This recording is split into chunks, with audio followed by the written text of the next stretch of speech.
Okay, we're recording. Carry on with this conversation. So we're talking about your broadband. Where you live, you can't even get the internet. Do you live in Middle Earth, sir? What is going on?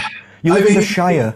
Well, if you were to look out my window, you can see the Black Mountains. You must be shaving your toes. That must be what's going on. So obviously I'm in Herefordshire, but we're a little bit far out from town. So we moved recently. We're in like an old converted barn, which is really, really cool. How do you spell your county's name, Herefordshire, as you pronounce it? I'm going to show this up on a map now. H-E-R-E. H-E-R-E, yeah. Hereford. Here we go. Herefordshire, sir. Oh, yes. No T. No. Hertfordshire, no, like this? No. Take the T out. Okay. It suggested that to me. Yeah. Hereford. There you go. City in England. Okay. I've never been to this place. What should we do? Let's do maps. Let's have a look where we are. This is you. Zoom out.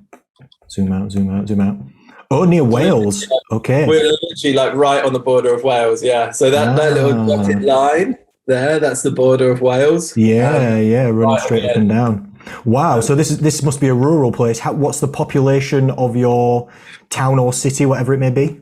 You're a city, I assume, because you've got a cathedral here. Yeah, so we're actually a little bit out.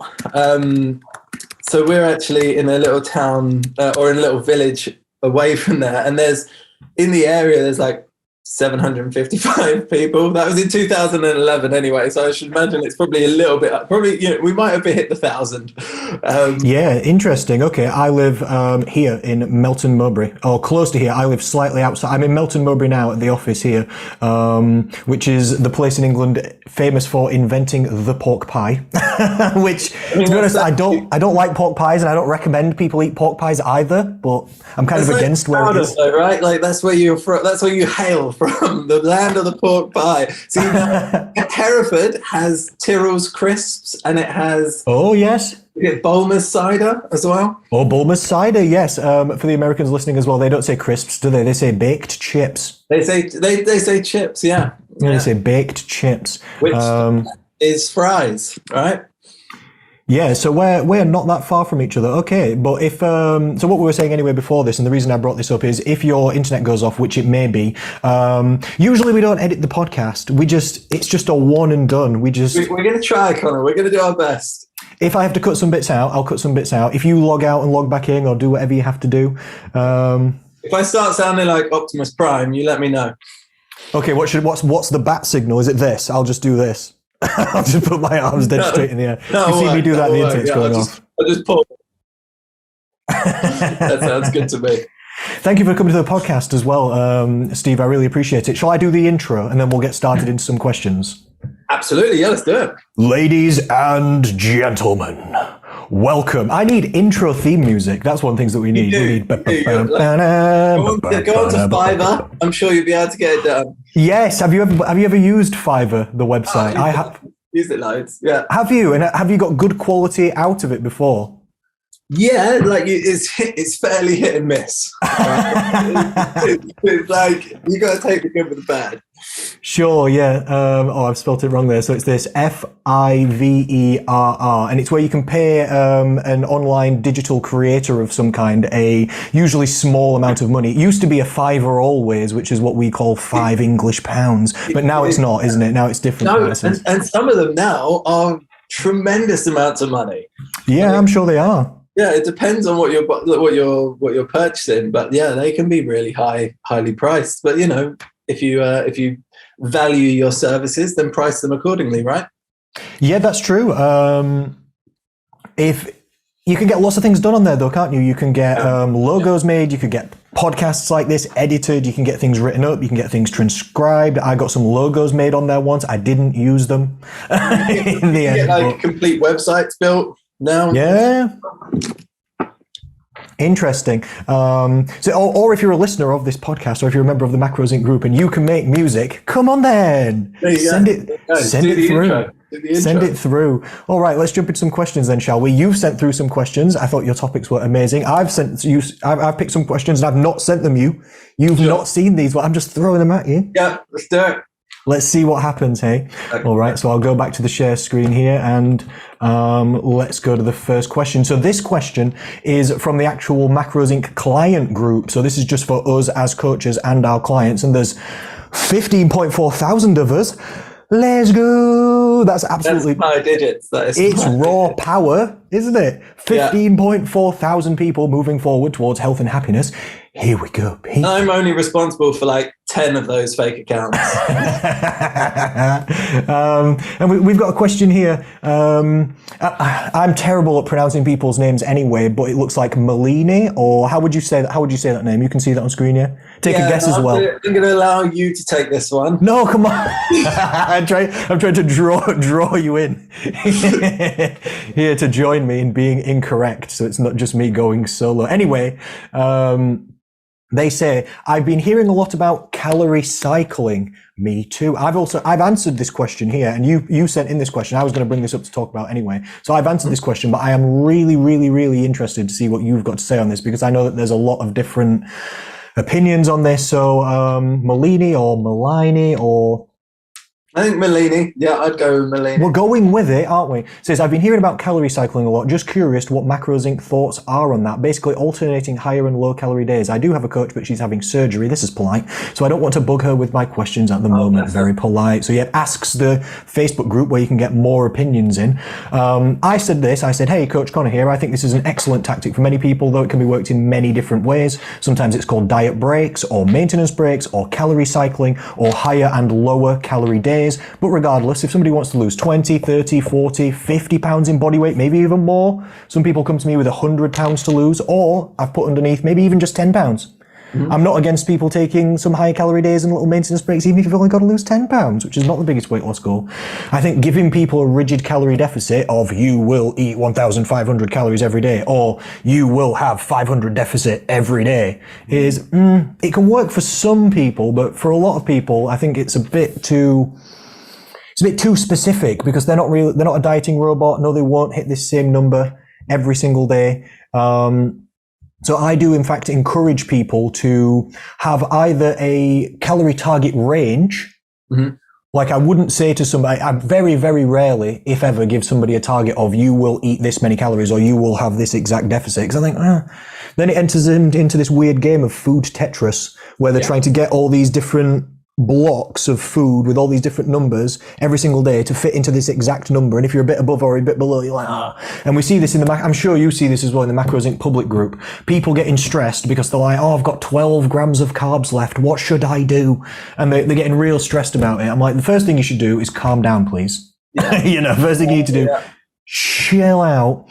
So I give people either calorie ranges, of like maintenance to a 500 deficit. So if they get a 300 deficit on a day, that's good. 400 is good. 200 is good. Even sometimes maintenance days and maintenance breaks is good.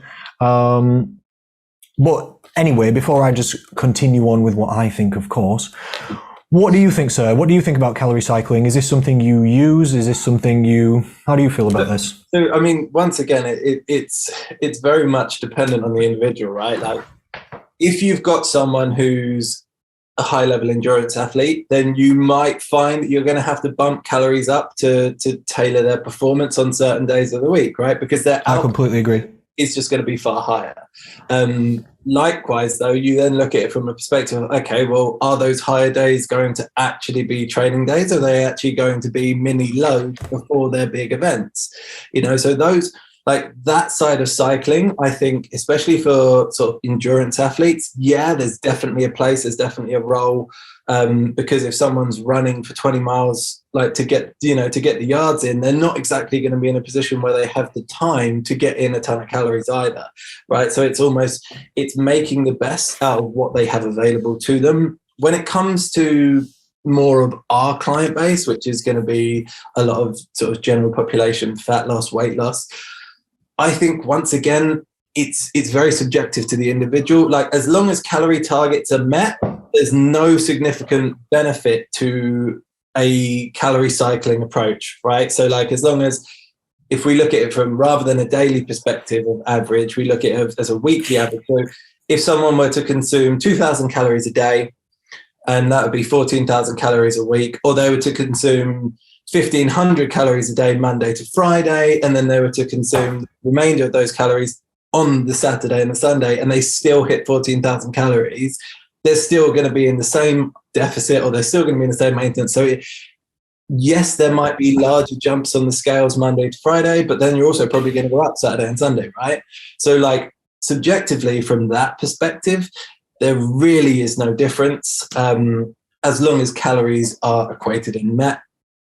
But from a performance perspective, like I've worked with bodybuilders and things like that who have wanted to utilize carb cycling to try and, especially in those later stages, get the most out of their performance, which works really, really well, you know, because more, I think personally, once again, more from a psychological aspect than anything else, because ultimately, if they're on a linear calorie approach over the course of the week, then they've still got those glycogen stores in play, right? And ultimately, like if they're eating carbs post-workout, then they're not necessarily getting that through their training. Like if they train first thing in the morning, but their training days are higher carb days, then it's not really actually doing what you want it to do. You'd probably be better having those high carb days the day before, so that that glycogen is stored and replenished and good to go for your workout first thing in the morning. The other thing that I think is really, really quite a nice tactic to use with people, and this is quite later on in the diet, so when they're getting a lot closer towards their goals, is to minimize the amount of actual dieting days. So from a perspective of, okay, well, actually, do you know what? Like you said with your calorie ranges, actually, you've been in a deficit for 200 calories today, 300 calories, etc., etc. If you were to say, do you know what? 4 days of the week, that's when we're going to diet, you know, and then the other 3, that's where we're going to have you in maintenance, because it's a great tool to help people be aware of the difference, right? Like people, I think that's another problem that people suffer with, is they don't actually know the difference between dieting and maintenance, and they think that they're going to have to eat the same way that they've been dieting to maintain the shape that they have progressively got to, and that's just not the case. So minimizing the amount of dieting days when you're getting a lot closer to your end goal is a really nice approach, because number one, it slows down your rate of loss, and it means that you can be a lot more flexible within your lifestyle. But number two, it teaches those habits of, what the hell do I do once I get to where I want to be? But yeah, I mean, from the calorie cycling perspective of high carb days, low carb days, or higher calorie, lower calorie, like one thing that I do with a lot of my clients is I get them to bank calories for the weekends, right? If they're a lot more socially active on the weekend, then why wouldn't you bring your calories down on the days that you actually find it a lot easier to minimize your calorie intake, to allow you to enjoy those social aspects and take away possibly one of the dogmas of dieting, which is, I can't go out for a meal with my friends, I can't have a couple of beers with the boys, or I can't take my wife out for a nice meal. You know, all of those things that people do struggle with.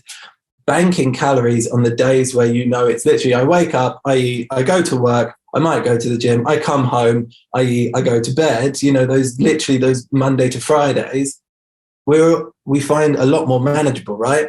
They're easier to be a little bit more restrictive, so we can almost cycle some calories out from them and bank them, so that when it comes to the weekend, we are in that position where we can enjoy them a bit more.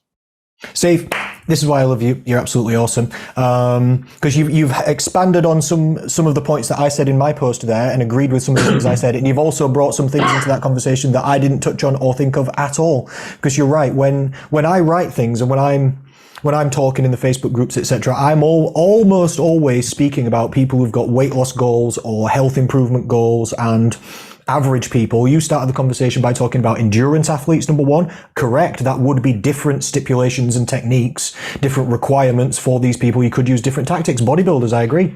Carb cycling, something you said, because they're also worried about water retention and stuff like this, aren't they? To try and like quote unquote, thin down the skin and all this kind of stuff, you know. So you are right there. People who've got different goals, extreme goals, larger exercise goals, or anything like this, then it would be different with the calorie cycling and the carb cycling. And that is something really important there. I also loved what you said. I've been making notes. If you see me doing this, I'm taking down these points that Steve's saying here. Another thing that you said that I thought was excellent was that it doesn't change the results directly. That is a good point. So whether you're doing carb cycling or you're doing calorie cycling, with the actual physical either weight loss of it or the amount of sort of, like you said, glycogen or energy stores that you've got for exercise, the actual cycling of it's not really changing anything. It's about the average over time that's making the difference there. So it's not having a physical necessarily impact on the results. It's more having a psychological and a lifestyle. So then you moved on to that bit where it is a little bit different for lifestyle. If you're wanting higher calories on some days, if you might be hungry some days, tired some days, stressed some days, ill some days, events some days, weekends some days, birthdays, you might just want a break from the diet because you might have been doing really well and it's time to stop and smell the roses. There's different situations that can come up. I mean, like, I've literally just been working with a client who said to me 2 weeks ago that she had a hen do to go to in 2 weeks. So I said to her, okay, well, do you have anything in between that period of time? She said, no, absolutely not, like nothing at all. I said, okay, well, what we're going to do is we're going to cut you 100 calories a day. Okay, nice. Yeah, I can see how that'd work. Next 2 weeks, which is really, very, very manageable. And what that meant was that when it got to the actual weekend of the hen do, she could have an extra 700 calories a day that she'd already banked over the period of 2 weeks. Sure. It actually sped up her weight loss a little bit, so she felt a little bit more confident when she went on the hen do. And it meant that she could also enjoy that weekend, right, without being too, like if she went massively over that, at least we've already managed to bring back 700 calories a day. I love that, yeah, because it works two ways, doesn't it? You're preemptively striking and preparing for an event of understood or agreed upon overeating and enjoyment and consumption. Fine, we all do this. I do this on events and on holidays too. Or you could, because you're probably going to overeat anyway, or you're going to have a couple too many drinks, you could fix it after, but then you're on the back foot, and that's not necessarily as positive. If you can get ahead of it, that's better, isn't it? Well, the thing is that people never like paying for something after they've got the product, right? Like if I said, powerful point. If I said to you, Connor, I'm going to get you a 65-inch flat screen in 3 months, and each week you're going to pay X, Y, Z. You'd be like, yeah, okay, fair enough. If I gave you the flat screen and I said, right, for the next 6 months, you're going to be paying for it, you'd be like, because you've got it, right? Like it's gone, you've got the product. Whereas if there's a build up, people are more willing to work on it. It's the same principle of, I go on holiday in 2 months and all of a sudden we turn on and we can become a lot more focused, a lot more rigid.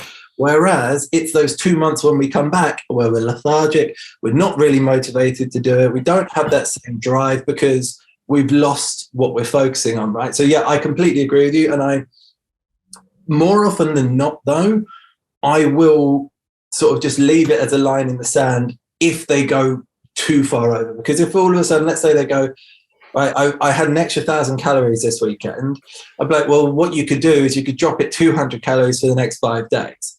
But then if they're like, oh yeah, but I've also got something else on Saturday, all of a sudden all you're doing is trying to reel in, right? And you're trying to recover. And it just, once again, sometimes it's worth just going, okay, well, we managed to bank some calories before the event. Yes, you've gone over, or you didn't manage to do anything like that, but this is a learning curve. Next time, let's look at preempting. Let's look at what we can do, and just understand that when your weight hasn't necessarily progressed over the next couple of weeks like you want it to, we can also look back and be objective about this and be like, actually, I overindulged this weekend. And I think because we do things like daily weigh-ins and stuff like this, our clients can be very much, oh, I had a really bad day yesterday, but the scales didn't actually move the wrong way. I feel really good about that. And then 2 or 3 days down the line, the scales will bump up, right? And they're like, but I've been really good. My eating's been great since I went away, blah, blah, blah, blah.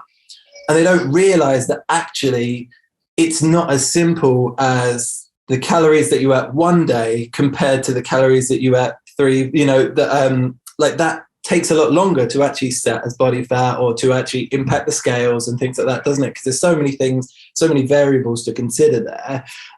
It's not all as black and white as what you ate today is going to dictate the scales tomorrow. Yeah, I completely agree with that. One of the things I often say to my clients is one meal is no big deal. And I only say that because it sounds cute and it rhymes, but really it's more like one day is no big deal. Really, you could say one weekend is no big deal. Really, if you keep zooming out, 1 week's no big deal. Yeah. Like nobody weighs what they weigh because they ate what they ate in 1 week. Yep. That's not how it works. There's 52 weeks in a year, isn't there? And it just depends how far you want to zoom out for how little difference it makes. I loved what you said, where sometimes it's a good idea to preemptively get in front of it if you can, but sometimes you can't. Sometimes events appear and you weren't prepared, or you can't prepare in advance for different reasons. And sometimes it's a good idea to fix it after, and sometimes it's not. Sometimes it's a good idea to just leave it and just go back to your normal healthy habits. Sometimes if you're already on low calories and then you eat way too many, what we're going to do for the next however long, go even lower on calories? Yeah, really? Exactly. Is this a good idea? Sometimes. Other times though, no. And I actually recorded a video and I sent it to a handful of my clients about the, you know, how much damage you think you've done compared to how much damage you've actually done, right? And like, it's a good point. I'll briefly touch on this because once again I could talk about this for ages. Let's once again, because the numbers are easy. Let's say that this person is dieting on 2,000 calories a day, right? And that means that they've equated to 14,000 calories a week. And let's say, for argument's sake, they are losing a pound a week on those calories. So it's more than likely going to be a male client. Sorry, ladies. But let's say they're losing a pound a week, and let's say they go out one day and they consume an extra 1,000 calories that day, right? And then they wake up the next day and they feel like, oh shit, like I've ruined my diet. Like I might as well start Monday. You know, I'm just going to enjoy today. I'm going to get back to it tomorrow. Or, you know, the damage is already done, etc., etc. Whereas when you actually break that down, like through the formulas and through the actual, you know, how weight loss actually works, that 1,000 calories, that hasn't even brought you back to maintenance. You know, just because you've had maybe you've got more food in your gut, maybe you've got more water retention, because more often than not, an overindulgence tends to be a higher in sodium food if you've gone out. Maybe you ate later and woke up earlier. Maybe you had a poorer quality of sleep because you were stressed and worried about it. You wake up the next day, you step on the scales, you're not happy with it, and you think that you've done a lot more damage, right? Like you've gone up a couple of pounds. And it's like, okay, well, first of all, if you wanted to go up a couple of pounds, actually, through body fat, then you would have had to consume 3,500 calories more over the course of the week to get you to maintenance, right? So that 1,000 that you've done, technically over the course of the 7 days, you are still in a deficit of 2,500 for the week,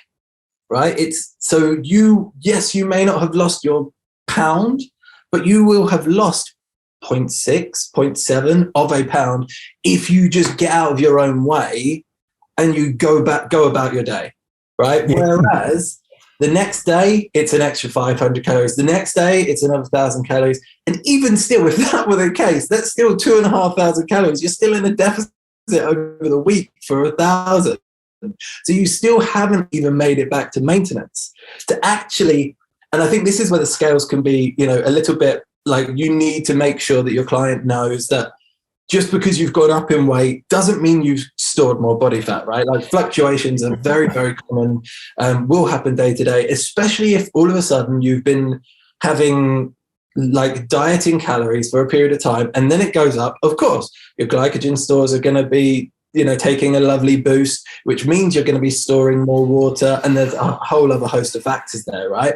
But in order to actually put on weight, guys, you'd have to take yourself out of that deficit. And if you are losing a pound a week, that goes from 2,000 to 2,500 calories a day over the course of the week. And then to put on a pound, you'd have to do that again. So you'd have to go from 2,000 to 3,000 over the course of the week to put on a pound. So if you've gone out and had an extra 1,000 calories at 2,000 calories, you're still 2/3 of a pound down over the course of the week. And it really is sort of like a get out of your own way and start again, right?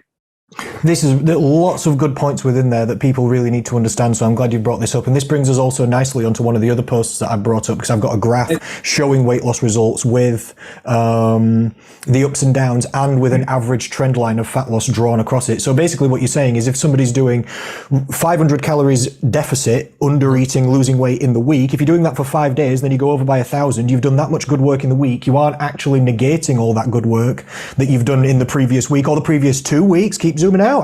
How good have you been doing? Have we been doing this for 3 months and you've actually only overeaten 4 times? Yeah. So how many days have we made deficit versus how many days are we over? You're way ahead. You can't even possibly screw it up that much. And since it's 3,500 calories to gain or lose 1 pound of fat, not weight, then even if they did overeat by 1,000 calories, disregarding any of the other deficit, you've only gained 1/3 of a pound of fat. You're not even very close.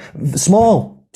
This is not turning the tide. So if you might be 2 pound more, you wouldn't actually notice it. Like you wouldn't notice you look it. the same.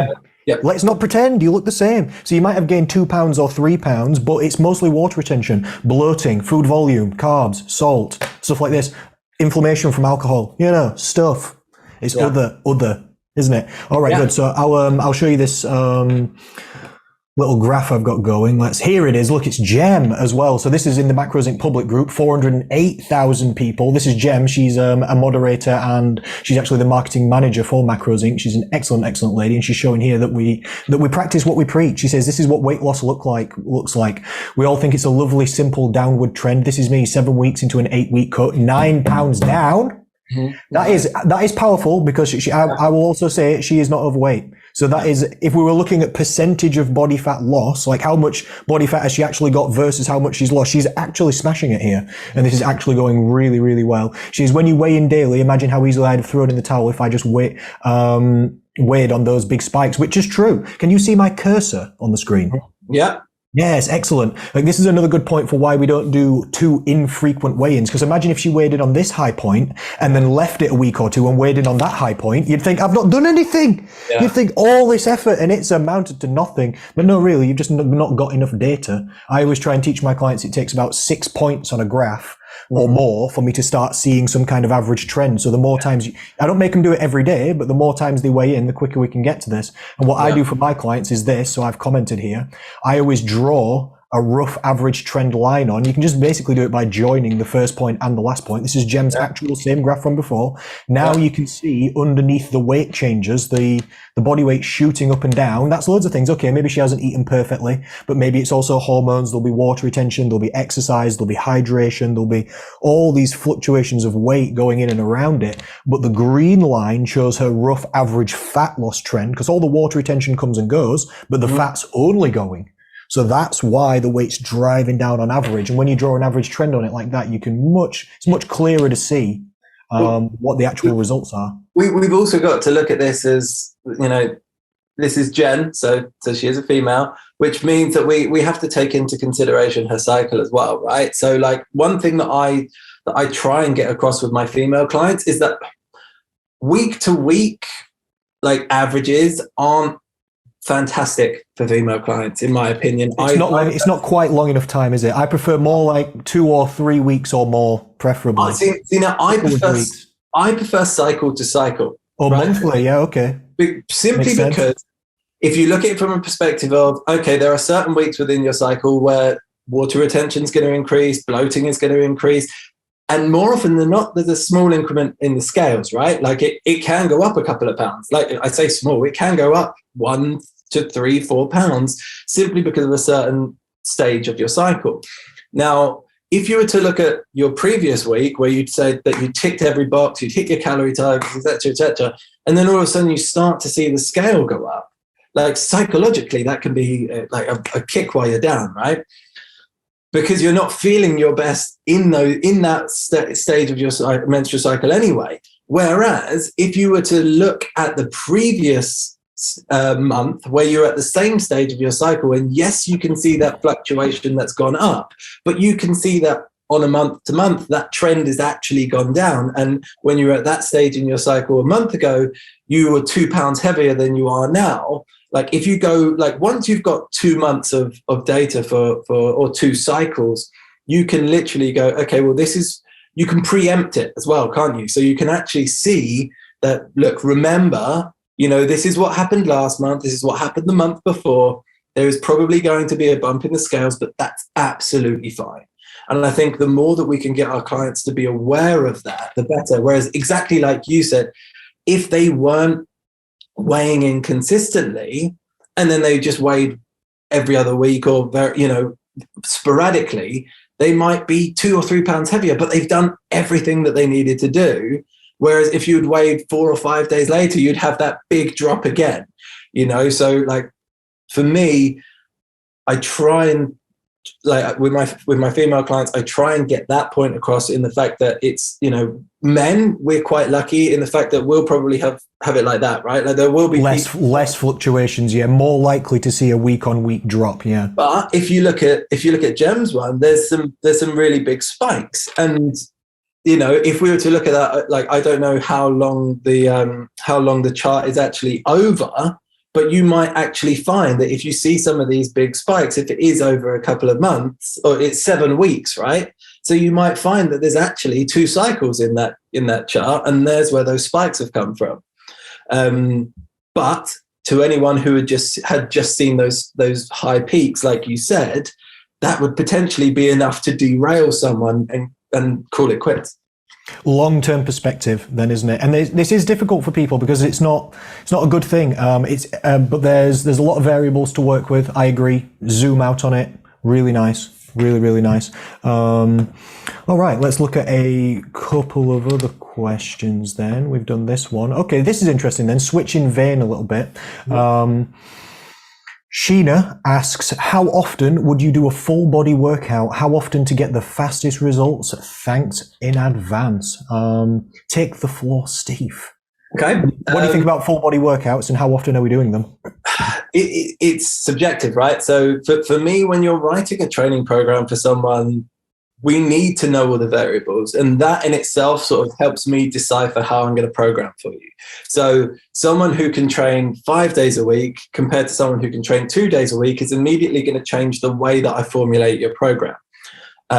So I find personally that for anyone who is going to train up to 3 times a week, full body is probably the best option. Okay, because we're looking at, for me, we're looking at sort of frequency that we can hit body parts, right? And ultimately, the only other option that I would probably do for someone on a 3 days per week session would be an upper lower full body. Okay, so I'm quite simple with how I train people. If you can do this is for what goal though? Sorry, muscle building, strength, toning, health improvement, etc. Resistance training in general.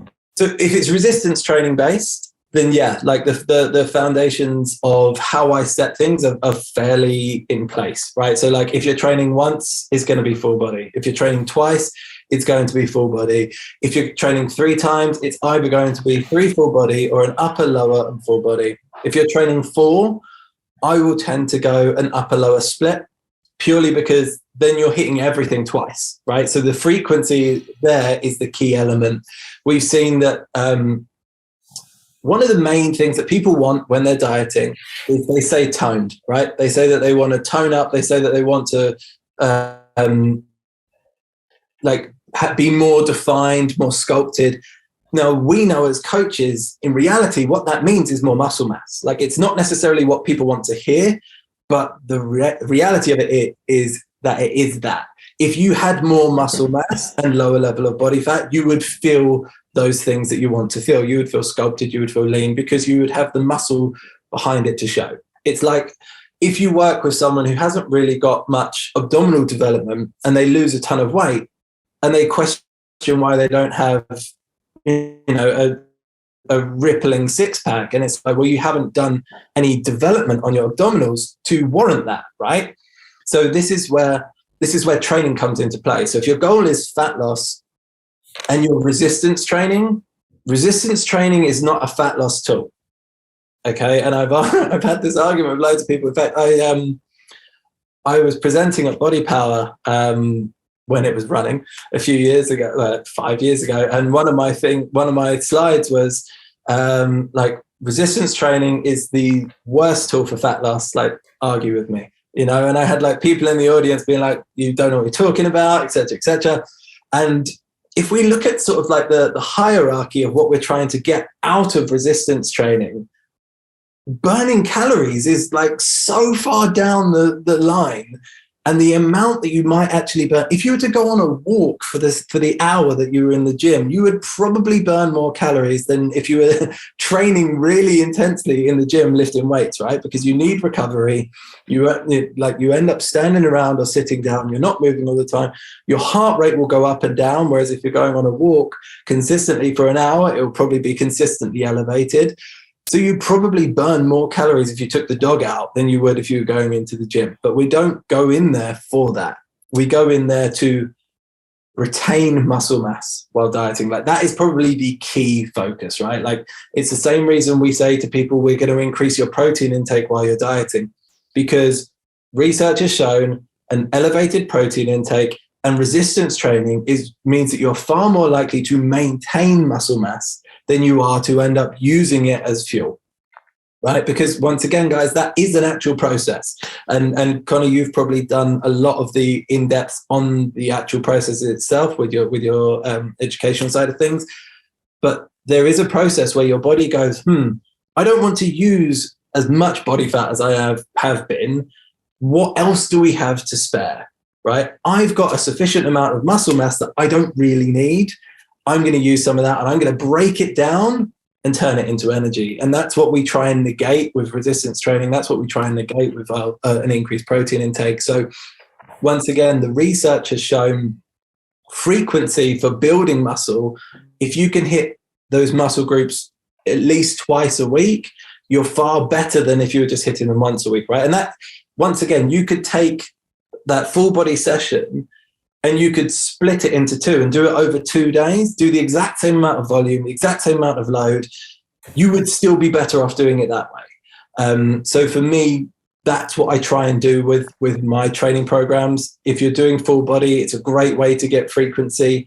It's also a great way to stay with compound movements as well. Whereas more often than not, when you start to go into a larger amount of training programs, you do tend to have to put in a lot more isolation because you need to buffer the workouts, right? Whereas I think if you can get more bang for your buck, that's where I go. But yeah, that's a very, very long-winded way of me saying anything up to 3 would be full body. I have done full body 4 times a week, but I've reduced the load. You'd have to do less each session, yes. And I've been very selective with the exercises to make sure that I'm not over fatiguing areas, or I'm not allowed, like, I wouldn't go back squat and deadlift on a lower body or on a full body day and then expect to be able to do it again 2 days later, right? Because I would just be battered. So you might find that you end up doing accessory work every other day to allow those big core movements to recover. But yeah, usually up to 3 times a week is a great way of doing it. But it also comes down to what equipment you have available, how much time you have available, what your skill set is as well. Like, these are and this is why when we have the onboarding call with clients, that's everything that we're trying to find out when it comes to training. We need to know as much as we can, so we're not just saying, oh yeah, well, that works really well. This is a good one. Let's go for that. Yeah, so I love what you said there. Lots and lots of great points that we could unpack there. I agree with every single point that you've said. Full body is an excellent training program. Because if we're looking at resistance training, like you said, there's a number of goals we're probably trying to get out of it. It's either muscle building, or it's strength, or sometimes it's health improvements, or sometimes it's mobility or movement improvements, or, it's this kind of stuff. So this really comes down to strength or muscle building, applying resistance to the bones and muscles. You're exactly right. 1 time per week definitely does work.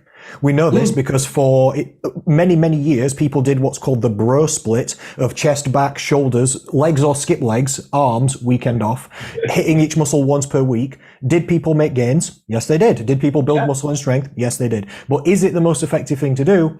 It's not. Not for most people anyway. For some people, it's the most effective thing to do. Mainly bodybuilders whose muscles are absolutely huge, and often they're using steroids, because what we're looking at is strength and muscle building. Sometimes it's called anabolic opportunities. Sometimes it's called the SRA curve, stimulus recovery adaptation curve. How long it takes to train the muscle or the movement or the strength or do the muscle building. How long does it take to apply the stimulus, then recover, adapt positively, and then do it again?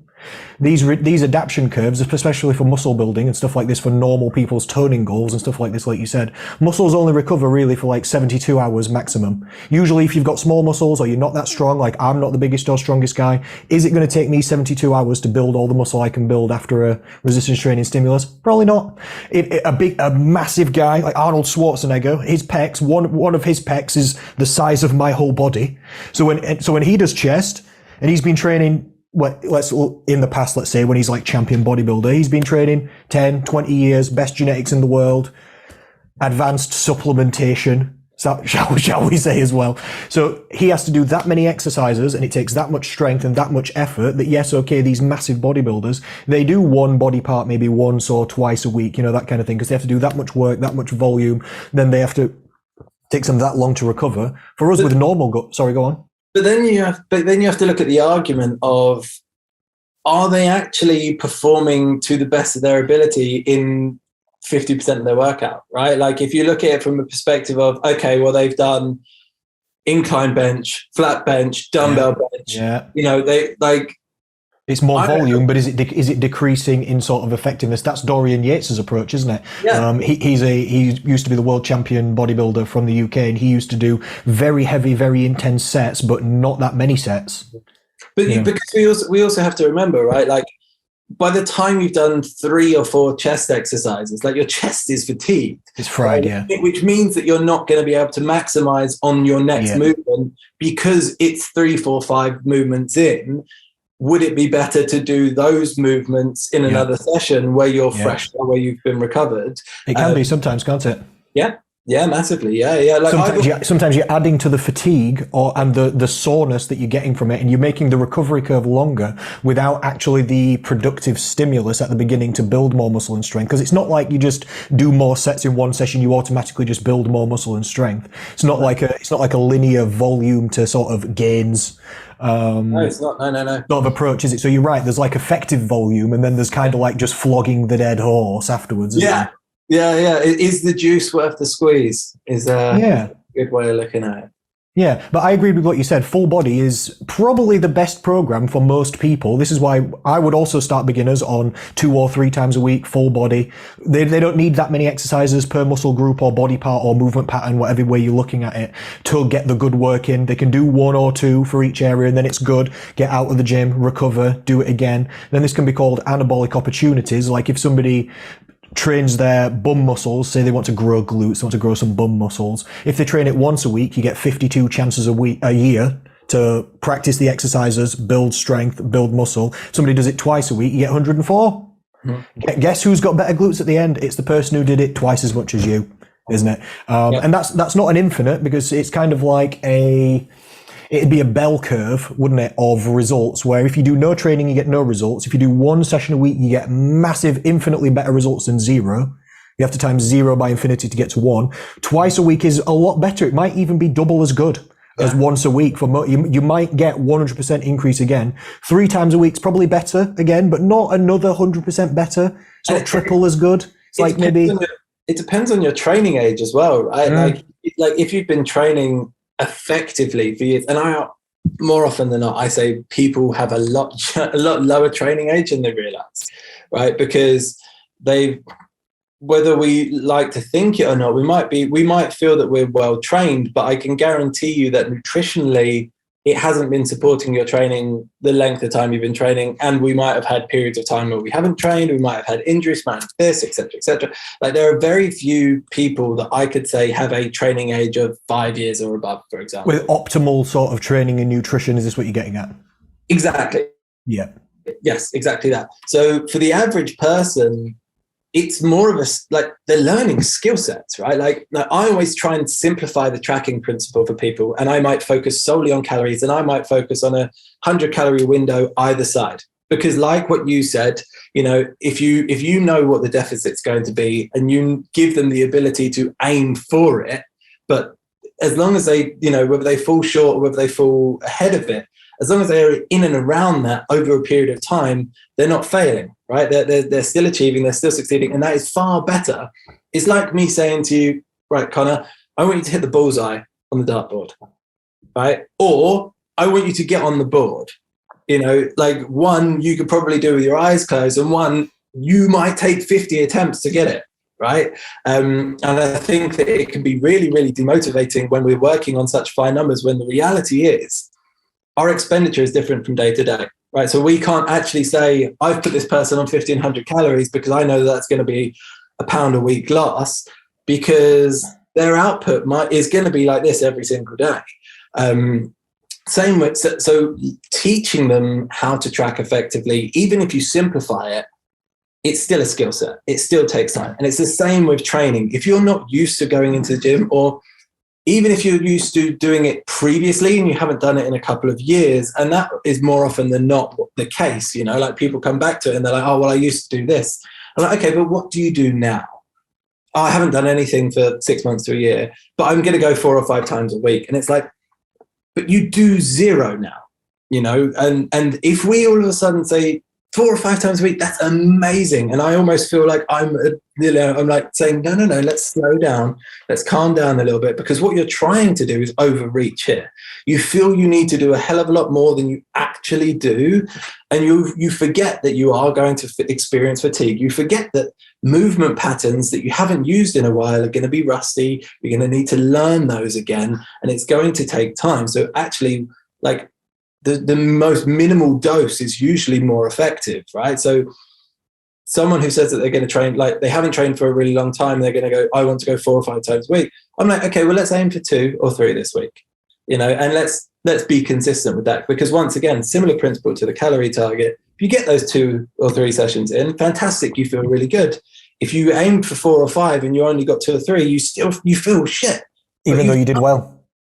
You've done 300% more exercise than you would have done the previous week, right? So this is good and correct goal setting. And I love what you're saying here, sure, because it's a delicate balance for us as coaches, isn't it? Because if somebody says to me they don't exercise at all and then they say I want to do 5 times a week, I don't want to tell you that I don't want you to try as hard as you can, and I don't want you to do. I'm not trying to get you to do less. If you want to go at it, you should be able to go at it. But also we need to understand realism. So what I would do in this situation is I explain to them kind of what we're saying now. If you want to say they want to build maximum muscle or strength or get maximum tone, and they're like, I'm going to go 5 times a week. I'm like, well, let's do 3 times a week resistance because of the reasons we've spoken about. If you do more than that, you're not really going to get more results out of it anyway. You're just kind of battering it for no reason. What we should do is 3 times a week resistance. Then if you want to do 2 more sessions, you should do something else that's productive in different areas.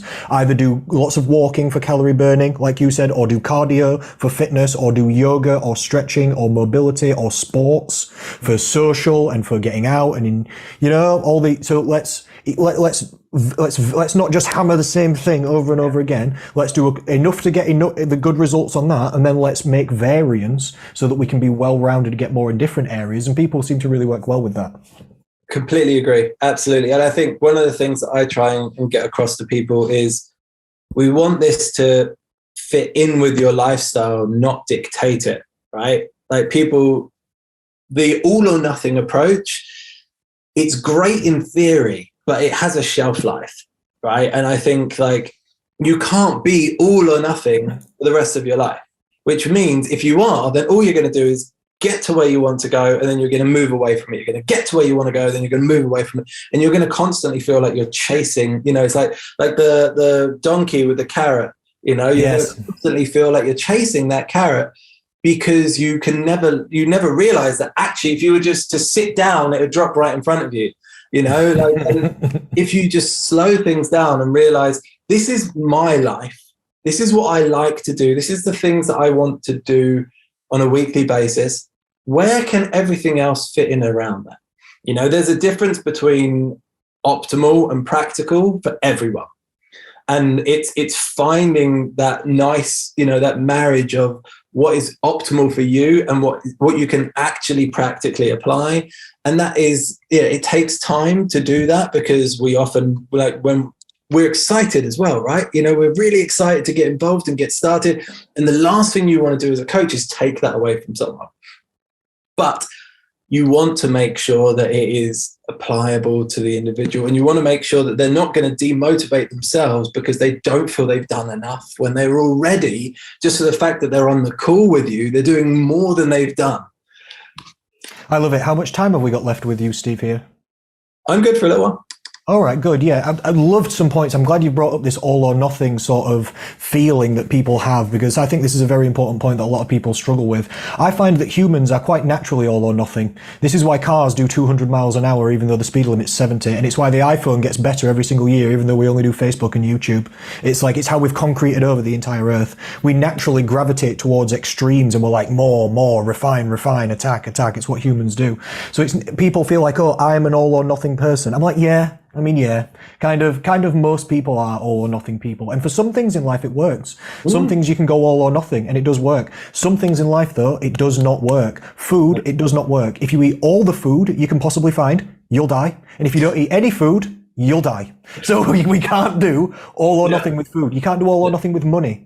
Whether you like it or not, you have to do money management. If you spend all your money into debt constantly, you're screwed. If you don't spend any money, you'll have a terrible life and you won't have any experiences. You won't have anything nice. You want to go on holiday? Yeah. So you can't spend no money and you can't spend all the money. You have to learn money management and find a balance. So what do people do? They know their incomings. They know their outgoings. They do buy things, but they think, is it worth it? Should I buy this or should I buy that? Should I save up for a bit and then buy it? Like you said, similar with the food, with the money. Isn't it? So with food, we have to come, it doesn't matter whether you like it or not, you have to come to some sort of balance with it. With money management, you have to come to some sort of balance with it. There's some things in life, you kind of have to fight against your natural nature. It's actually an evolutionary biology theory called mismatch theory, where the evolutionary wiring we've got set up with through however many thousands of years you believe it to be is not matched up for the modern world that we live in. So now we love food and we crave food because for all of human history it's been hard to find. And if you did find all the food, it was a good idea to eat it all now, especially all the fatty, sugary stuff, because we might not find them all. You should store it as body fat, then you should hide in case it's a bad winter or the crops die or we can't find any animals to spear. Yeah. We need to find all the food, eat it now. Fridges don't exist. There's no tin cans. There's no preservatives. You eat it now or it goes off in the Serengeti sun. How long is it going to last? It's not long, is it? So eat it. If you're not eating it, I'm eating it. Okay. So for all of human history, this is what we've done. Now in the world that we live in, there's food everywhere. It's infinite. You can buy all the food at the store. They just go in the back. They bring out more. You can't win. So now we've got to think, okay, yes, I feel like I want to eat all the food, but I'm not going to. And you've got to practice being old Alfred Guatemala over here. So do you know what's really interesting is this is where I find calorie tracking to be problematic. Okay, interesting. Okay, so this is probably quite a curveball considering we're called macros and we base a lot of things on calories in versus calories out, right? Personally, long term, I don't think tracking has a shelf life. Now, the reason being, because sorry, you do or don't think tracking has a shelf life? I don't. I think it's great for for moderate term, for short term. I think there's no better way, right? So you do think it has a shelf life? Am I misunderstanding this here or not? If something has a shelf life, that means it would go off eventually. Right. So basically, what I'm trying to say is that it will expire. Oh yes, okay. I agree with this completely. Of course. So the problem that I have with it is that you don't think about hunger. You don't think about how full you are especially when you're new to it, right? Like when you're new to tracking, the first time that I tracked for a diet, I was pinpointing my calories to the point of where I was like, I've got like 50 calories left. What can I have? Or I'd get to the end of the day and I used to have like a macro buffer box, right? And what that meant was I had quick sources of protein, carbs, and fats. So if I needed to hit my totals, I could do like a weird mix of dates and peanut butter and chocolate chips on a rice cake with, standing on one leg and, like just ridiculous things that I would never go out of my way to eat, but because I needed, 3 sultanas on there to hit the carbs and things like that. Whereas in reality, if I had said to myself, are you actually hungry? You've eaten your dinner.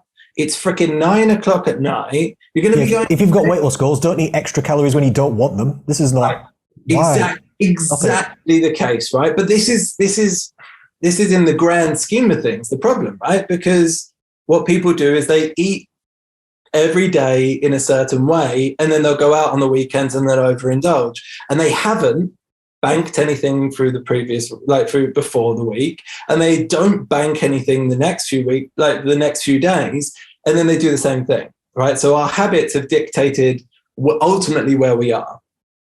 But what tracking does for me is it's the most optimal way of losing weight because it is the most accurate, right? Like it really is. It is the most accurate way of doing it. But why I like to go down to, for example, 4 days of dieting and 3 days of maintenance, or even 5 days of dieting and 2 days of just eating. Like, I don't see it as like, I definitely don't see it as cheat days or anything like that. I simply see it as mindfully eating days, because I want you to go to yourself, am I hungry? I want you to say, oh, I actually feel full. I don't need to eat everything on, I don't need to be scraping the bowl because I've accounted for those calories. Like, before I tracked, occasionally I wouldn't finish meals. Since I've tracked, there has never been a meal that I haven't finished because I'm owed that food. I've spent those calories and I'll take them. Exactly that. And I think that in itself doesn't necessarily have the end goal that we want people to have. Right? Like, don't get me wrong, I don't want people wasting food, but likewise, if you're full, stop eating. You don't need to eat for the sake of the fact that you've got extra calories that you haven't had that day. Like, these are good points, because if you've got weight loss goals, if you've got a larger calorie deficit, okay, you'll just lose a little bit more weight. What a shame. And I like what you said there about we don't want people to waste food.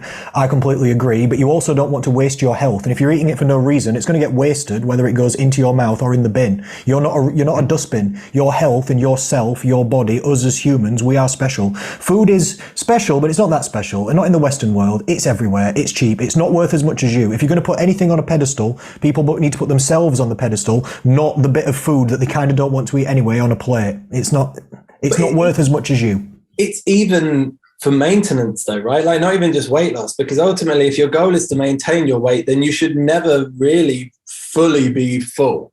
You should be content, right? Like, and there is a difference. There is a difference, because you could say, actually, I could probably eat a little bit more, but I don't need to, like, and that if we could all do that, would we have jobs? Probably not.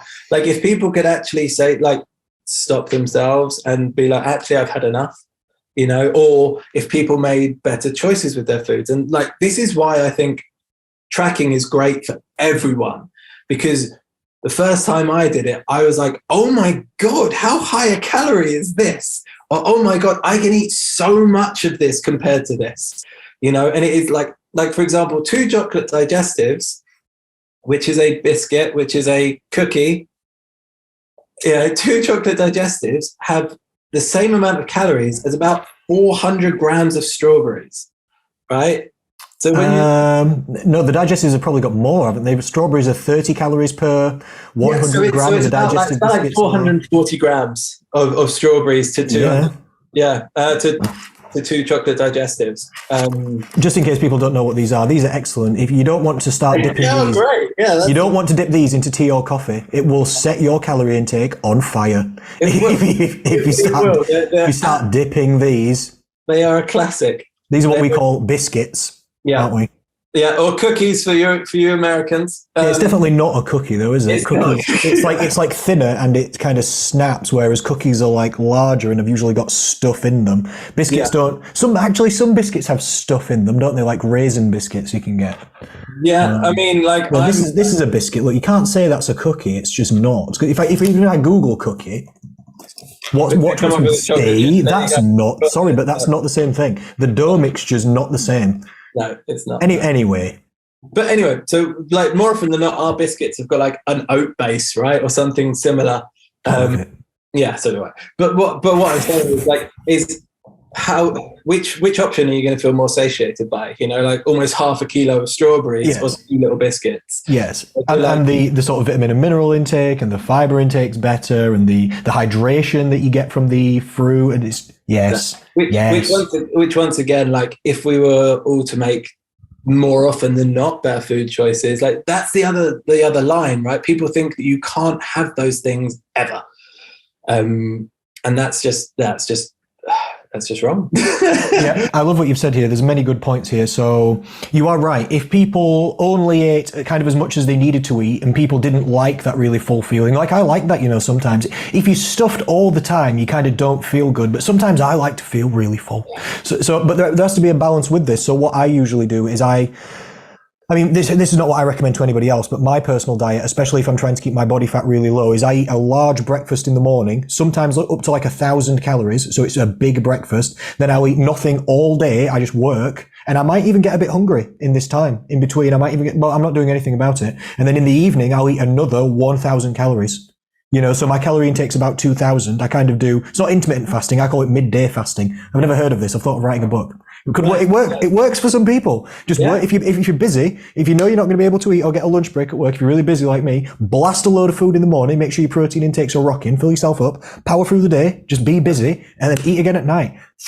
I'm actually quite the opposite, which is really interesting. So like, unless I'm training in the morning, I find that I'm really productive, like work-wise, on an empty stomach. Like for some reason, some people do find that, don't they? Yeah, I find like I'm a lot more focused. So I find that I can get the first 4 hours of the day like on just water and coffee. And interesting, yeah. Since I've had my daughter, I try and have breakfast with her more because it's one of the times that I get to be around her, right? And like, if she's sitting there eating, she'll try and force feed me food. So it's more enjoyable for me to just enjoy a breakfast with her than it is to sit there and sip a coffee. But if I'm coming straight into the office and I'm coming straight into work, more often than not, I won't eat straight away. And I've found that if I eat first thing in the morning, I'm just hungry the rest. Sure, interesting. Yeah, this is the interesting thing, isn't it? There's no one size fits all. There's no one dietary pattern or any dietary choices. Right. Like I've got IBS as well, so I can't necessarily eat all different types of food. So the foods that I eat, none of my clients eat like me. I don't have a single client ever in history that I say, this is what I eat. You should be me. This is definitely not what I do at all. And that's the great thing about us getting together, right? Like we're both coaches, but there are gonna, like, just because we are singing from the same hymn sheet doesn't mean that we're going to do it in the same tone of voice, right? Like we're going to have our own ways of doing things, and we're going to have our own approaches. And I think the most common thing, that the common trend is that it's making it right for the individual more than it would be for yourself. Like you said, no one eats like me. This works for me, and that's pretty much who it works for, right? Like, and then every client that you have is going to be the exact same, because everyone has a different lifestyle, everyone has a different way of doing things. It's like comparing rates of loss, and saying, oh, but this person's losing £1 a week, and yet all they seem to be doing is eating. It's like, well, yeah, but you don't know what's going on behind closed doors, and you don't know that actually they're not just eating those meals. They might, like you, they might have the whole day where they're not eating and then over enjoy themselves in the evenings, but it looks good, right? It looks fantastic. So it's just, I think there's a right way of doing it for everyone, and it's just taking the time to find that. Sure, there are many paths to the same destination, aren't we? And that's one of our goals: help people find what path works for them. I've loved what you've said there. Absolutely, loads of good points. I agree with what you've said. Calorie counting, or doing a food diary, or whatever way you want to look at it. Macro counting, you can look at it and call it many different things, but that's a good idea for most people to do at some point, because it's probably the most powerful, apart from actual direct coaching from us or a professional. It's probably the most powerful educational tool. So eye-opening. That you've got, and it's a good thing for people to understand what actual nutrition and nutrients are in the things that they're eating. When you cook your own food, what calories and nutrition is that bringing in? When you go to restaurants, what's that doing? Snacks, what is that doing? What are your weekends doing? You only have to do this for a period of time before you can have some really good eye-opening moments, and then make some really good improvements from there. But it's not a forever tool. I said this to Keisha yesterday, but it's kind of like, I look at it like training wheels or stabilizers on a bicycle. You use them when you're a beginner to learn, to balance, to practice, to learn to get control over the journey and the thing you're trying to do. But the idea isn't keep the stabilizers on forever. When you take them off, that's when you get more freedom. That's when the real adventure begins, and then you start really working with it. Have you got time for one more question as well? Yeah, I do, 100%. But I just want to say, like, the training wheels, the stabilizers thing, that is a fantastic analogy. Absolutely brilliant. I was literally about to say to you, like, please don't think that what I'm saying is tracking calories is a bad thing. Ultimately, I don't think a lot of people are at the position where they can mindfully eat right away. Right? Like it's the end goal, which is fantastic. And when people get there, that's brilliant. But I wouldn't take a new client and go, okay, well, if you're feeling full or if you're feeling happy, just stop eating. Because ultimately, once again, we got into this position based on our habits and based on our choices. And it does take time. It is a skill set that is ultimately takes a long time to learn. Whereas exactly like you said, like having those stabilizers, it's a safety net, right? Like it's going to steer you in the right direction. It's going to make you a lot more mindful of what you should be eating, which is an amazing tool as well, and the value of foods. I absolutely love the analogy, dude. Fantastic. Excellent from you as well. I loved what you said there about mindful eating. I assume you have Instagram. I don't really use Instagram, but I do go on Instagram sometimes, and I see content that comes from there. You might have seen this intuitive eating movement that's going around Instagram, and it's got some good points, but I've also got some disagreements with intuitive eating, because I loved what you said about mindful eating, because what is mindfulness? It's kind of understanding and thinking things through. It's understanding your eating. That's kind of the connotation of mindful eating, thinking about your eating. Intuitive eating is more like eating what you feel like. And that's fine for some people. If you are a naturally slim person, eat what you feel like. Some people, what they feel like eating is 50 donuts every day. If that's what you feel like, it's not going to work. And how can you mindfully eat? How can you think about your food and understand your food? Or how could you even intuitively, really, in some ways, without knowing about and understanding the food first? So you've got to go through this education part first to then get to the part where you can make mindful choices. Because if you don't know what you're doing, then you can't do it. Exactly. Anyway, I'm not going to go into much more depth than that, but I completely... We could do an hour on each of these topics, couldn't we? Yeah. But I understand you're on a limited time frame. I'm going to blend two questions together, because I'm kind of going to use you for my own self-indulgence here, because I've got a question for you. I did see something in the Facebook group which prompted part of it. There was a question. But also I've just got a kind of a question from you. And these are going to be big topics, so you might only just want to hit 5 minutes or so on each side of this. Let me just find this question. Okay, so this kind of inspired part of it. Tori says, small victories are always amazing. 2 years ago, I was 225 pounds.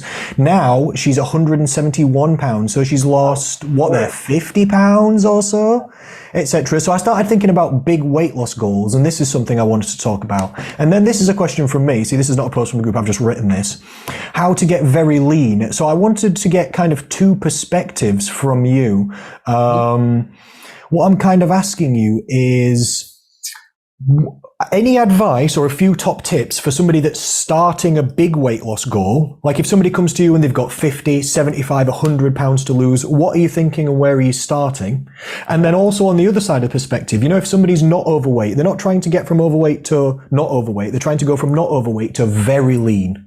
Or quote unquote shredded, if they're trying to get real lean down. Any advice or tips on that? So any advice for big weight loss goals starting, or more extreme weight loss goals? Maybe extreme is not the right word, but more extreme weight loss goals finishing. Okay. Yeah. Okay. Which one would you like me to cover first? Take the floor, sir. Okay. I think for extreme, for large weight loss, right?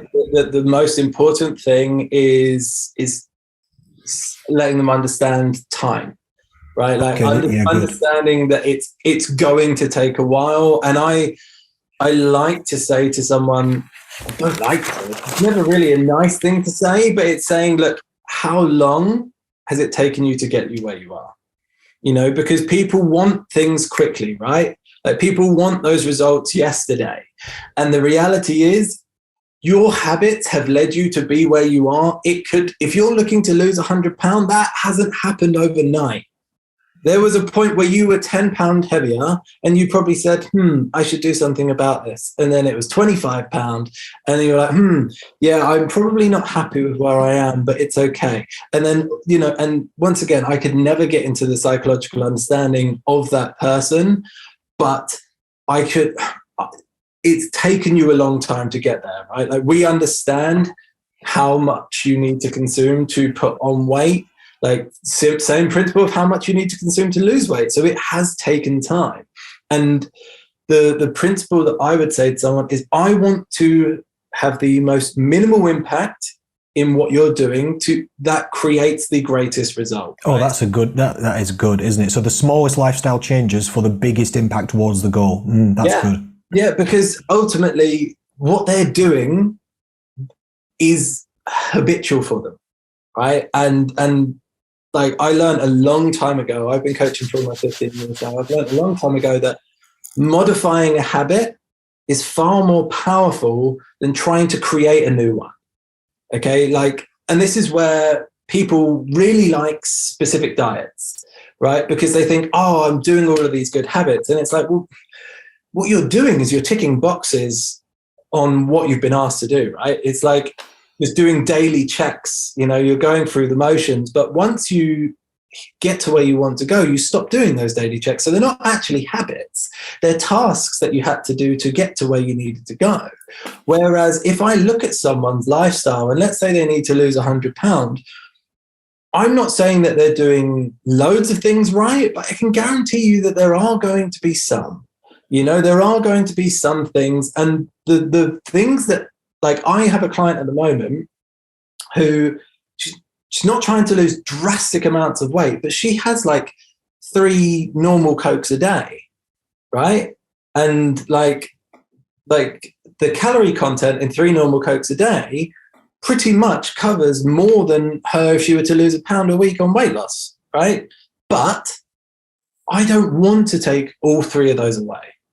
I don't. I said to her, is there a drink that is 0 calorie, like a diet soft drink that is 0 calorie that you also enjoy? And she said, actually, I like it's probably the worst one, but I like Mountain Dew. What do you mean it's the worst one? The worst one in what way? Exactly the conversation that we had, right? So she was like, oh, it's probably the worst one, but I like diet Mountain Dew. And I was like, okay, well, it's 0 calorie. Is she saying taste or what? I don't get it. I've literally never tried Mountain Dew. Have you? Neither have I. But I said to her, every day have 1 Mountain Dew and 2 Cokes, right? And that doesn't sound like a lot, but that's one. And I haven't technically taken anything away there. All I've done is substituted one of her soft drinks with another one. But this has taken out grams of sugar and calories and stuff like this out of the diet. Exactly that. Which simply has led to being in a position of, if you are doing that, and we can make small tweaks in other areas that are like that aren't bulldozing your approach. I'm not saying, like, when someone says, how much fruit and veg do I need to be eating a day? And you go, oh, well, we really want 5, 6 or 7 pieces of fruit and veg for every day, right? Okay, this person might not eat 1. Right, especially if they're 100 pounds, I very much doubt that they're letting themselves get full, like 100 pound overweight. They're probably not eating a lot of fruit and veg, right? They're probably eating a lot more processed, a lot more calorie dense food. They're probably drinking a lot of their calories as well because it's got them to the point where they need, like where they are. Now, if I said to you, okay, well, let's try and get a piece of fruit and veg every other day, or one or the other every other day. While that doesn't sound like a lot, and it's nowhere near that 5, 6, or 7. It's a lot easier to achieve, right? And I think for someone who is looking to lose a large amount of weight, the easier we can make those small wins, the more likely they'll become habit, or the more likely they'll consistently want to do it. And that Diet Coke, that Mountain Dew now that's brought a couple of 100 calories down is going to mean, without any other impact on their lifestyle, they will lose weight, right? Because if they're maintaining where they are currently and we substitute out a diet drink, all of a sudden you might be 1,000 calories down less a week. Yes, it's not going to be a pound a week, but that's one little thing that we've done that's moved them in the right direction. And I think for large scale weight loss, if I can, rather than setting this person a calorie target, I might go with, okay, let's look at your eating. And then, and I'll observe them for a week. And purely because I'm observing, I can guarantee you their food choices are going to be better anyway, right? So more often than not, I'll be like, okay, well, actually, if they're that large scale and just because they know that they're being accountable to someone, their food choices have bettered and their weight might have dropped, is there really anything that I want to change yet? No, because they're doing the things that they think are right. And I think that is such a powerful tool as a coach, is to let the client actually make the decision that is the right one, right? And just reinforce that and support that. Whereas if I would have gone in there and been like, right, okay, you need to lose 100 pounds, we're going to drop your calories to this, and that's what we're doing, they'd be like, I have that for breakfast. What are you on about, Steve? Like, jog on, all of a sudden you're going to have a client who won't be honest with you, who doesn't trust you, and doesn't feel like you truly know who they are as a person, right? And you're not identifying with them. So for me on those, and I've worked with, like, I think the largest weight loss I've had, like, worked with a client is sort of about 60, 70 pounds. But once again, that took a long time, right? Like it wasn't something that we were rushing to the finish for. It was more of a slow, steady, progressive approach, because we're looking at health here as well. And like, it's like if someone messages me and says, Steve, I feel really I don't feel myself, but I'm going to get to the gym. Or Steve, I don't feel myself, but I'm really trying to hit my calories. I'm like, stop, just hit pause on that. Health will always come first. And with someone who is in a position where they need to lose 100 pounds, health comes first. So like, we know if we can improve their habits, if we know that we can like make small tweaks, little things can have a big impact. But as long as it's something that they're happy to do, then it's going to last. Amazing, sir. Thank you so much. So we've talked about big weight loss perspectives to start with, and you've said time's important. It's going to take time no matter what. And that is true. Weight loss is not one of these things that you can rush. As you said earlier, it's 3,500 calories per 1 pound or 7,700 calories per 1 kg loss. It takes time to build this deficit no matter who you are, so go with it. I like what you said. You said look for small changes that have a big impact. Look basically for the easiest. You named calorie swaps, you named habit and lifestyle swaps, just any swaps that are positive, but look for the easy ones. Look for the easiest ones that have the biggest impact. And then I like what you concluded with there.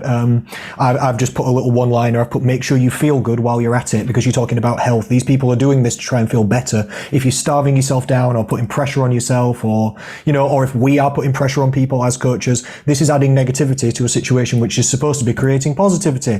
Now we're going the wrong direction. So thank you so much. I love that. All right then. What about, so that's great tips there for somebody who's starting off on a big weight loss perspective. What about somebody who's trying to finish off the last little bits of body fat? Because this is a slightly different game to play, isn't it? So are we talking like single digit body fat? Is that what sure. Or let's not say single digit body fat, but somebody's really wanting to get their core nice and lean. Maybe it's a six pack, maybe it's not, but they're really wanting to get really quite lean, be it a male or a female. They're not overweight, but they're not trying to be not overweight. They're trying to get really quite lean. I know this is something that you're experienced with personally and professionally. So I just wanted your tips for somebody who's trying to get super lean, because this is a different game to play, isn't it? It feels different, and sometimes the tactics and tools you have to use are a little bit different.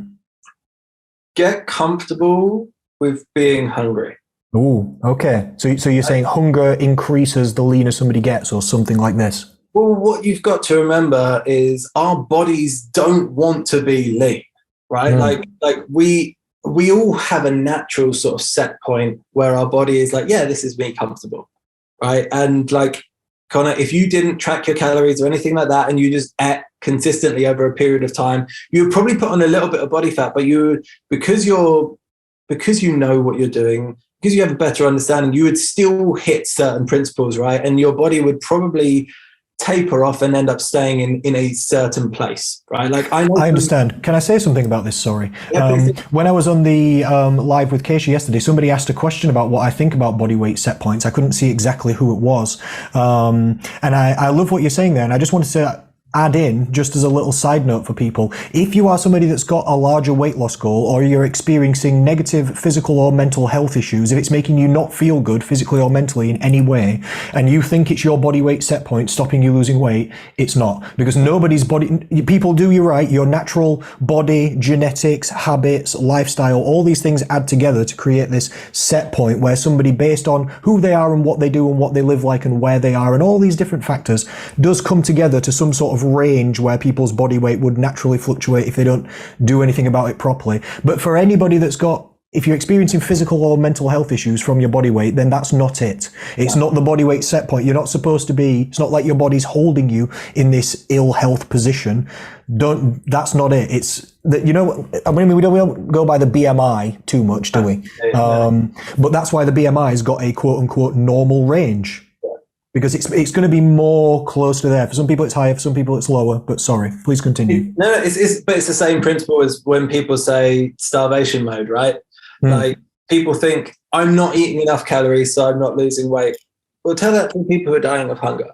Yeah, it's not a real thing, is it? It's not a real thing, no. Unfortunately, like it would be nice if it was a real thing, but it really isn't. It's just. Why would it be nice if it was a real thing? Because it would potentially be a hurdle that we'd be able to overcome, right? Like we'd be like, okay, well, actually, let's fuel the tank some more, and all of a sudden the weight loss kicks off. Oh, okay.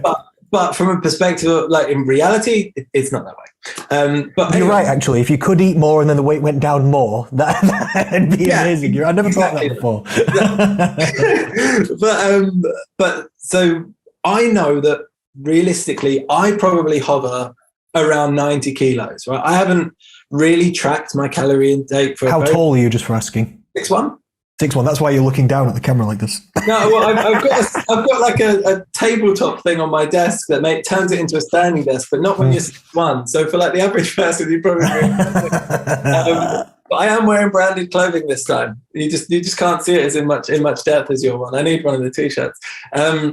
But yeah, so like I would, once again, I would fluctuate anything between 88 and 95 probably, right? So given how I dictated my daily activity and things like that, if I'm finding that I'm more desk bound for a couple of weeks, it'll probably go up. If I'm making myself more effort to be mobile, it'll probably go down. But the focus point here is that when, like, this is kind of how naturally it is, right? Like that the weird thing is, like you said, there really isn't a specific set point that stops you from losing weight, like not at all. But like our bodies don't really massively like change. Yeah, it's metabolic adaptation, isn't it? The body will still fight back against the change to a lesser extent than people often assume it is, but it still does fight back a little bit.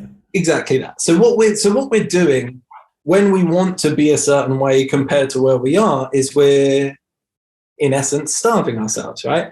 Like we are, and once again, there's really politer ways to put that. But what we're doing is we're providing our body with less calories than it needs so that we do use body fat stores. It's starvation, but it's controlled, specific, positive, monitored, and measured starvation. Exactly that. We call it a calorie deficit because it sounds cuter. Exactly. It's far nicer than just stop eating. I call it eating better or healthier. There you go. But what you'll find is once your body starts to get to lower levels of body fat, there are certain hormonal adaptations, right, that you have to take into consideration. There are two real key hormones here. You've got leptin, which is responsible primarily for your fat loss, and then you've got ghrelin, which is your hunger hormone, right? And what you'll find is as you diet, leptin reduces and ghrelin increases. And that's, I don't want to call it like a survival thing, but in a sense it is, right? Yeah. Basically, you need to slow down, you need to eat. And what happens is functions tend to slow down as well. Like our NEAT tends to drop, we might find that we don't fidget as much. We might find that we don't. For the listeners, just clarify NEAT for us, if you would. Yep. So it's a very smart way of saying basically the calories that you burn that aren't directly related to exercise, right? So it stands for non-exercise attributed thermogenesis, which I find confuses people more than just saying NEAT. So basically it's the calories that you burn. Like I'm standing up, Connor's sitting down. I'm burning more calories than Connor is right now because I'm standing up. Yeah, right? I think it's 25% more or something like this. 25% more. A little chunk.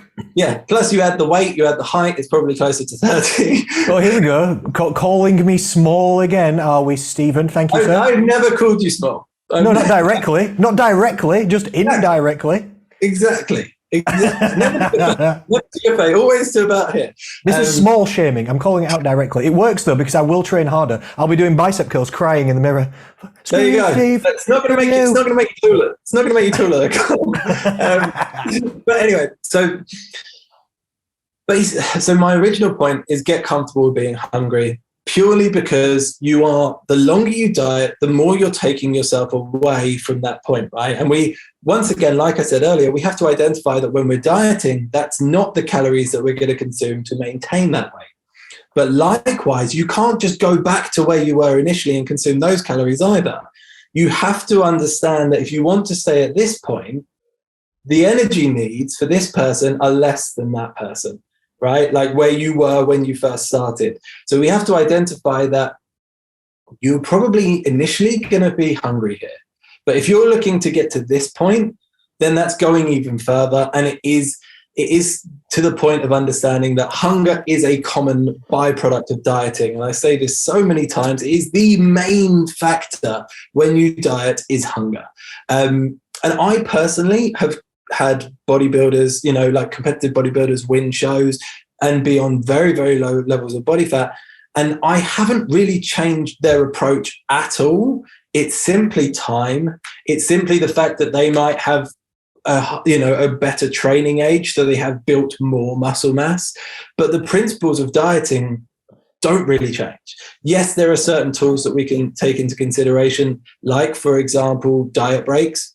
And I tend to try and account for them within a prep for a client who's going to low levels of body fat. So you might say, okay, well, actually, Steve, there's a show in 26 weeks, let's start dieting 16 weeks out. And I'll say, no, let's start dieting a lot sooner, because actually we can incorporate things like a diet break for a week. And what I usually do with my clients then is I'll take them back up to maintenance for the week, right? Because that will help reset leptin and reset ghrelin a lot more, because you'll be consuming more carbohydrates, consuming more total calories. You'll also perform a hell of a lot better, right?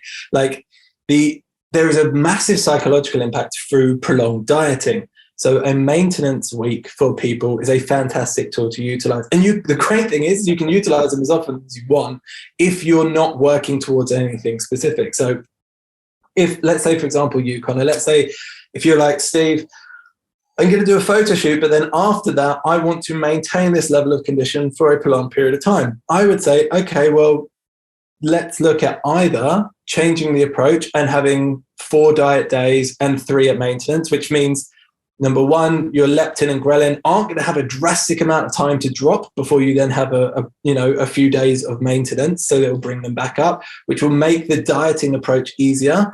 But the diet might be more aggressive on those 4 days, right? So like there's a lot of different ways to do it. But the fact is, like I've got clients who said to me, I'll never be able to be this lean.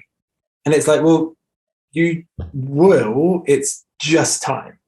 Like if you only want to diet for this amount of time, and your lifestyle only wants to restrict you this much. If you are willing to restrict yourself even further, and once again, as flexible as we can be with our food choices, when you start to get very low calorie, you don't have many choices.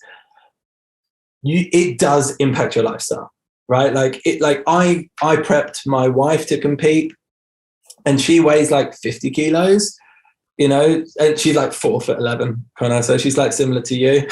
Oh, thank you, sir. Small calories then, basically, you're saying, for this lady, especially while dieting. This must have been low calories. Yeah, exactly that. But what you then have to consider is, when I'm working with a prep client, is you have 2 options, right? Like when things start to stall, do you reduce calories more, which makes it harder? Or do you increase someone's output, which makes them hungrier? Either way, you have to try and be comfortable within that. And like, not for just like everyday lean, like every day having viewable abs. I'm talking if you're wanting to be striations lean, like I'm like to be that very, very low level of body fat. It's the other key aspect that I want to mention is it's not sustainable long term, right? And it can have just as many negative impacts as being overweight, right? Because what people don't say about being really, really lean is things like your libido drop quite significantly. Yeah, because you spoke about hormones, leptin and ghrelin, but also growth hormone, testosterone in men and women, other insulin levels and other things. All your hormones start dropping. It starts affecting sleep patterns and all other kinds of stuff, doesn't it? Yeah, massively, because one of the key components that we reduce when we diet is our carbohydrate intake, right? And carbohydrates are responsible for like supporting hormonal function, like fats are responsible for supporting hormonal function. Like we need the extra fuel for our body to perform optimally. And being at significantly low levels of body fat is not optimal for what your body wants to be. So once again, that's why you have to get comfortable with being hungry. But you also have to give yourself that time, right? Like diet breaks are a fantastic tool to utilize. Refeeds are a fantastic tool to utilize if done effectively, which is why I would operate on sort of like a minimum of a 3-day refeed, and predominantly heavier in carbohydrates than in anything else. Both of those things are shown to attenuate hormone change and change hormones back, aren't they? Higher carbohydrate intakes and 3 days or more maintenance calories or above. Exactly. Yeah, 1 or 2 days sometimes not enough. No, exactly that. And I actually almost tend to bring down my protein intake for clients on those days. Okay, and to get even more carbs in. Exactly that. Interesting. Exactly. So yeah, for the low levels, but you don't need to do cardio, but it's advised. Yes. You don't need to be socially restricted, but it's easier. You don't need to train 4 or 5 times a week, but it's going to help maintain muscle mass. Like once again, there's optimal and there's practical. And this is why low levels of body fat isn't really everyone's goal. You know, it's a nice idea, but the reality is that it would overtake your lifestyle far more than you are willing just to be able to say that you have striated shoulders. You know, like it's not of value to you. Whereas say, and you can have viewable abs, that's attainable for a lot of people, right? It's once again, it's just time and it's commitment, it's dedication. But yeah, I would say for a lot of people, getting very, very lean, while it looks great to, in a certain light, you can feel awful.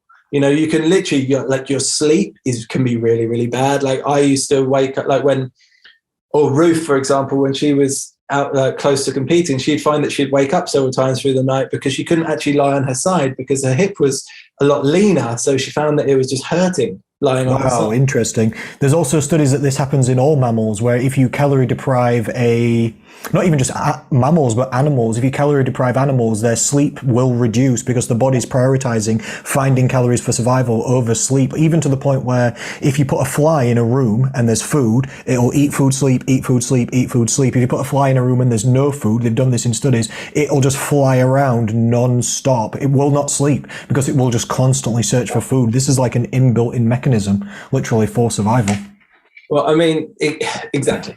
Exactly that. And I think like low levels of body fat are like, we have to go back to that, what is healthy, and what is practical for us as individuals, and what is desirable might not necessarily actually be maintainable either, so while everyone likes the idea of a 6-pack and things like that, it's the work involved that might not necessarily be what you want to do. You might actually enjoy a few more beers out on the week with the average person. You might prefer to play tennis than going into the gym for 5 times a week. You might prefer you want to run a marathon instead of step on stage as a physique athlete or anything like that. Prioritize the things that are important to you and love your body for the things that it actually allows you to do. Like I've got a client who I'm working with at the moment who literally ran from one side of the country to the other, right? Like over 6 days or something. She slept for 3 hours. Wow. Yeah. And intermittently, like 20 minutes in like a car garage on the floor in the bathroom, and then got up and went and carried on running, right? Like, and yet she would look at her legs and be like, I just don't like my legs. And I'm like, they carried you across the country in like 6 days. You should be so proud of your legs. They are incredible tools, because mine just about walk me into town. It's also like being able to appreciate what our bodies are built to do, or what we actually put our bodies through, is far more important than the lower level of body fat that we are. Unless we're going on holiday and we want to look jacked on the beach. You know? Well, it's all about balance, isn't it? So I've written down 5 important points from you here. The first thing you said was that hunger and other metabolic adaptations will get worse as you get leaner. So you need to prepare for these and take these into account with tactics, but also prepare for these, because the third thing you said was if you've got extreme goals, sometimes this requires extreme measures and it will impact lifestyle. And sometimes you've just got to accept that, because you're not trying to get just slim. If you're trying to be exceptional outcomes require exceptional effort or inputs, don't they, essentially? So expect for that. Some of the ways you can attenuate the metabolic adaptation, though, you mentioned was maintenance days, maintenance breaks, carbohydrate refeeds, stuff like this. Very good tools there. I like how you said balance. You didn't say exactly like this, but I've written down balance, output versus reduction. So I also feel like this, the leaner somebody gets, because their calorie maintenance level gets lower, it becomes harder to create a big enough deficit from only food. So then proportionately, a higher step count and sort of low intensity, long cardio becomes steadily, the leaner you get, more. It's not more effective in terms of calorie burn. Technically, the leaner you are, it burns less calories doing the same amount, but proportionately, because it's harder to create the deficit from only food when your food's getting low, it becomes proportionately more advantageous to start trying to get it from a really high step count or a bit more cardio. And then you also said sometimes being too lean too long is also negative, and you also need to account for your health and happiness, etc., and take all this into account.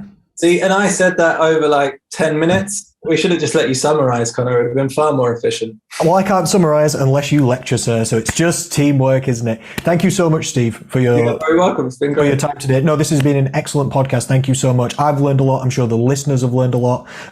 Anything else from you, or are we one and done? No, I mean, I'm happy. Like, I'm more than happy to come on again if people don't mind me rambling for too long. I don't mind what people think, sir. We're going to do it anyway. I'm sure people definitely love you, and people always respond well to you. So I'm sure they do not mind, but we're going to do it anyway. There we go. Thank you so much for inviting me on, and thank you for your time. All right. Thank you, ladies and gentlemen. We'll speak to you and we'll see you again soon.